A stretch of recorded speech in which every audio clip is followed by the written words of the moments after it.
Welcome to The Explainer. So, when you hear the name Dave Batista, your mind probably jumps straight to, professional wrestling championships or massive Hollywood blockbusters. But today, we're going to look at him through a totally different lens, as an absolute masterclass in physical evolution and long-term health. The way he structured his training, his diet, and his recovery over the last 2 decades, well, it actually offers a brilliant blueprint for how to adapt your own body as you age. It really all boils down to this one crazy question. How exactly does a guy who made his living as a 300-pound, muscle-bound monster systematically transform himself into a lean, highly mobile leading man? I mean, it's a drastic shift. And what we're going to uncover in this explainer is that the secrets to his transformation aren't just reserved for Hollywood elites or professional athletes. Actually, the steps he took serve as an incredible roadmap for anyone, yes, anyone, wanting to adapt their own workouts, protect their joints, and maintain their health as the years go by. Phase 1. The WWE Monster Era. Back during his peak between 2002 and 2010, the goal of his physical programming was simple but incredibly grueling. Build maximum muscle mass, achieve insane strength, and maintain the athletic endurance necessary for pro wrestling.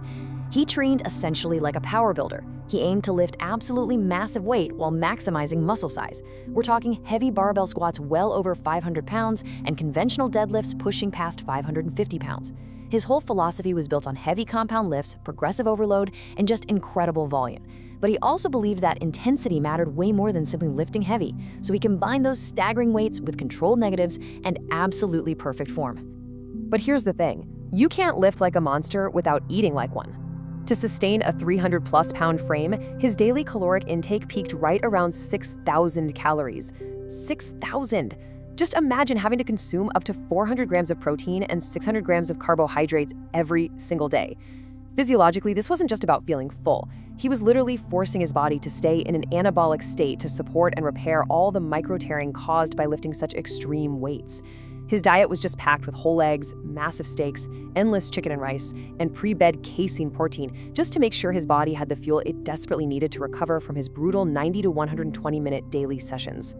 And he wasn't just lifting weights either. He was doing highly explosive conditioning. Unlike traditional bodybuilders who, might just casually walk on a treadmill, Batista's cardio was violent and dynamic.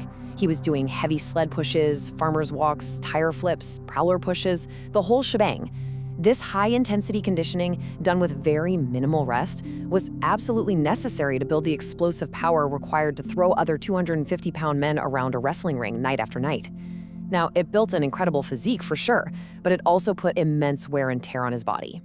Which brings us to Phase 2, the ultimate pivot, adapting to thrive. Okay, let's dive into this. Starting around 2014, Batista fully transitioned into his Hollywood era, and he had a major realization.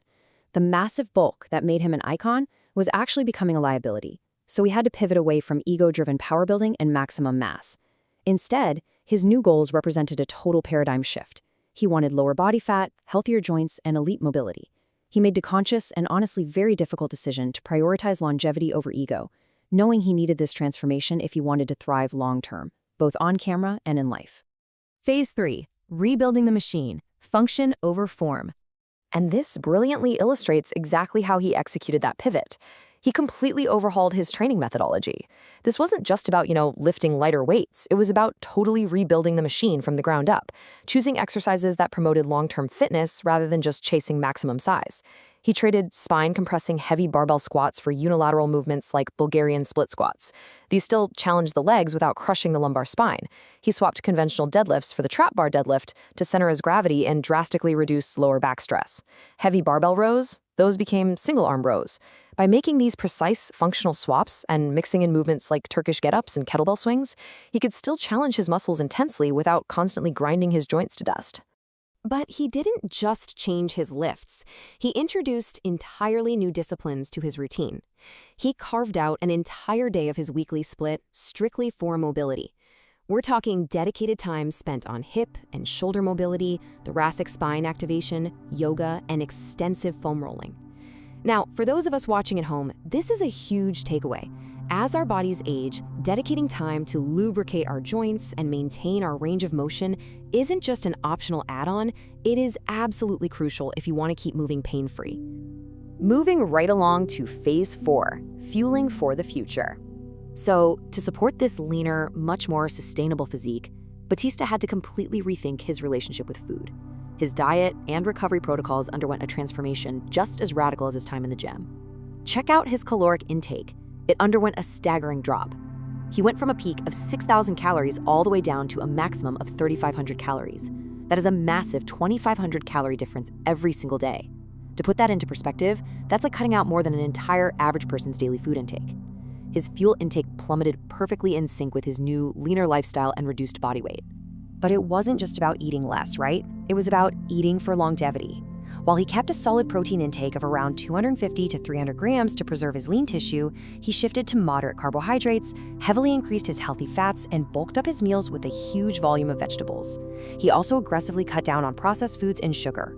Why? Because high-sugar, highly processed diets promote systemic inflammation, and inflammation is the absolute enemy of joint health and longevity. On top of that, he optimized his supplement stack, utilizing essentials like vitamin D and fish oil specifically to support those joints and keep that inflammation at bay. And beyond the kitchen, his recovery protocols became totally non-negotiable. Ice baths, deep tissue massages, consistent stretching, and hyperhydration, they became just as vital as the iron he was lifting. But perhaps most importantly of all, 8 to 9 hours of sleep. Listen, if you want to train for life, you have to treat your sleep and your recovery as an active, vital part of their workout routine. You don't grow or heal in the gym. You heal when you are resting. Finally, phase 5, the discipline of longevity. So, the crucial point is that changing your physical habits after decades of success requires a profound mental shift. It requires what we can call the discipline of longevity, which is summarized perfectly in Batista's own philosophy. He has stated that training is about discipline rather than motivation, and it's about adapting your workouts to your age rather than chasing maximum size year-round. It's about leaving your ego at the door. You really have to be willing to look in the mirror, acknowledge that your body is changing, and have the quiet discipline to progress gradually and smartly, instead of just blindly throwing more weight on the bar. Which brings us to the ultimate question for all of us. As you age, are you training your ego, or are you training for your future? Batista proved that by adapting, prioritizing mobility, and fueling smartly, you can build a machine that doesn't just look great, but actually lasts. Take these lessons, apply them to your own routine, and start training for the decades ahead. Thanks for exploring this incredible transformation with me.